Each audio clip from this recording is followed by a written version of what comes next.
آپ صلی اللہ علیہ وسلم نے اس معاشرے کے لوگوں سے ایک ایسی جماعت تیار کی جس سے آج 1450 سال ہو چکے ہیں۔ جس چیز پر وہ متحد تھے وہ توحید تھی، جس چیز پر وہ جس کے خلاف تھے وہ شرک و بدعت تھا اس دور کا، جس چیز نے ان کو مختلف رنگ و نسل سے ایک قبیلے کا حصہ بنایا وہ فکر توحید تھی۔ اس ٹائم آپ صلی اللہ علیہ وسلم نے اخوت اور محبت، عقیدہ اور توحید کی بنیاد پر ایک ایسا نظم پیش کیا کہ اگر ایک کٹتا تو دوسرا علم اور جھنڈا سنبھالتا، اور تیسرا اگر اپنا گردن اور خون پیش کرتا اللہ کی راہ میں تو پیچھے ایک جماعت کھڑی ہوتی تھی جان دینے کے لیے۔ اور یہ وہ لوگ تھے 10-15 لوگ جاتے اور ریاستوں کی ریاستیں ہلا کے رکھ دیتے۔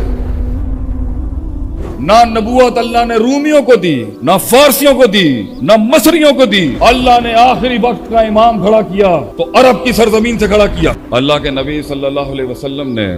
اپنی 23 سال کی انتک کٹھن، خونی، توڑ دینے والی اور دل کو چیرنے والی محنت کے بعد رہتی دنیا کو 2 بڑے تحفے دیے۔ ایک قرآن دیا جس میں اللہ فرماتا ہے لقد من اللہ علی المؤمنین اذ بعث فیہم رسولا من انفسہم یتلو علیہم آیاتہ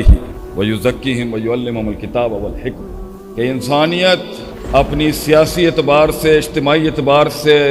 ریاستی اعتبار سے، اپنی معاشرتی اعتبار سے جس ڈگر پہ بھی ہوگی، اللہ کا دیا ہوا حل دنیا میں آ چکا ہے۔ نبی نے اپنی 23 سال کی محنت میں اس کے علمی، اس کے حسی، اس کے معنوی، اس کے فزیولوجیکل، اس کے ایبسٹریکٹ ساری اپلیکیشن اس کو دنیا میں دے دی ہے، جب بھی انسان چاہے اس سے فائدہ اٹھا سکے۔ اور دوسری چیز نبی اکرم صلی اللہ علیہ وسلم نے جو رہتی دنیا تک انسانوں کو دی وہ ہے امت مسلمہ۔ آپ صلی اللہ علیہ وسلم نے اس معاشرے کے لوگوں سے ایک ایسی جماعت تیار کی جس سے آج 1450 سال ہو چکے ہیں۔ دس از دی 52nd جنریشن آف دی مسلم امہ۔ ٹوٹی ہے، پھوٹی ہے، کمزور ہے یا ضعف ہے، مگر آج اٹ از اسٹل نبی اکرم صلی اللہ علیہ وسلم کی بنائی ہوئی آرگنائزیشن آج بھی ایگزسٹ کرتی ہے اور آج بھی کارواں چل رہا ہے چاہے جس بھی حال میں۔ اور اس امت کی سب سے بڑی اینٹ، سب سے بڑا وصف اور سب سے بڑی بنیاد تھی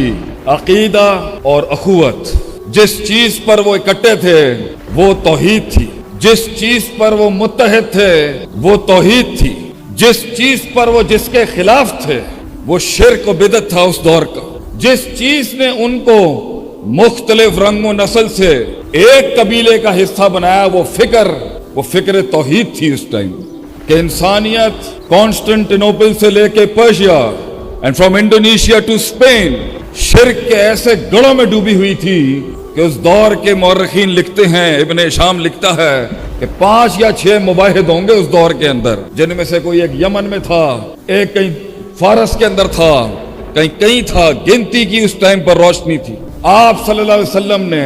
اخوت اور محبت، اتحاد اور غیرت، عقیدہ اور توحید کی بنیاد پر ایک ایسا نظم پیش کیا کہ اگر ایک کٹتا تو دوسرا علم اور جھنڈا سنبھالتا، دوسرا کٹتا تو تیسرا سنبھالتا، اور تیسرا اگر اپنا گردن اور خون پیش کرتا اللہ کی راہ میں تو پیچھے ایک جماعت کھڑی ہوتی تھی جان دینے کے لیے۔ اور یہ وہ لوگ تھے 10-15 لوگ جاتے اور ریاستوں کی ریاستیں ہلا کے رکھ دیتے۔ اس حد تک کہ نظریہ، جذبات، احساسات، ادراکات، عقائد، تجربات اس کمال اور جمال پہ کھڑے تھے کہ روم کے ایک سپہ سالار نے بڑے ہی تحقیری جملے بولے خالد بن ولید کو رضی اللہ تعالیٰ عنہ کہ تم کیا لینے آئے ہو ہمارے پاس، کیا عزم لے کے آئے ہو تم یہاں پر، پیسہ چاہیے، دولت چاہیے، اگر یہاں تک پہنچ بھی گیا ہے، رومی بارڈرز تک ٹچ بھی کر رہا ہے تو، کیونکہ اس دور میں روم سپر پاور تھا، فارس دوسری سپر پاور تھی اور مصر تیسری سپر پاور تھی، اور تینوں ہی علاقے عرب کو منہ نہیں لگاتے تھے اس ٹائم پر، کیونکہ this was an untapped market. ان کے یہاں قبائلی سسٹم اتنا تھا کہ وہ اسے ٹچ ہی نہیں کرتے تھے، وہ کہتے تھے یہ خود اپنے آپ اندر ہی مسئلہ ایک بہت بڑا۔ یہاں سے اللہ نے نہ نبوت اللہ نے رومیوں کو دی، نہ فارسیوں کو دی، نہ مصریوں کو دی، اللہ نے آخری وقت کا امام کھڑا کیا تو عرب کی سرزمین سے کھڑا کیا۔ عربوں کو یہ وصف ملا کہ وہ انسانیت کو لیڈ کریں گے اب آخری دم تک، اور جب وہ تحریک جو مکے کی ان گلیوں سے شروع ہوئی تھی، قل لا الہ الا اللہ تفلحوا تملک العرب والعجم سے، جب وہ رومی بارڈروں تک پہنچی تو بڑے تحقیری جملے اس نے بولے، اور جب وہ فارس کے بارڈر تک پہنچی تو بڑے تاریخی جملے، تحقیری جملے بولے کہ تم بچھو اور یہ چھپکلیاں کھانے والی قوم آئے ہو آج ہم سے بات کرنے کے لیے۔ تو بڑے تاریخی جملے بولے خالد بن ولید رضی اللہ عنہ نے۔ یہ سوچ تھی، یہ معیار تھا، یہ انقیاد تھا، یہ اعتقاد تھا۔ This was the belief system of the Muslim at that time کہ اِنَّا قَوْمٌ، ہم قوم ہیں وہ، نَحْنُ نُحِبُّ شَرْبَ الدِّمَاءِ، ہمیں خون پینے کا بہت شوق ہے، اور ہمیں پتا چلا ہے قد بلغنا کہ رومیوں کا خون اس علاقے میں سب سے میٹھا ہے، ہم خون پینے آئے ہیں تمہارا، خون پی کے جائیں گے تمہارا۔ یہ وہ نظریے تھے جو زہر کے پیالوں کو امرت بنا دیتا تھا اس ٹائم پر، اور نبی اکرم صلی اللہ علیہ وسلم کی محنت سے ریاستی سطح پہ مسلمان دنیا پہ چھا گئے۔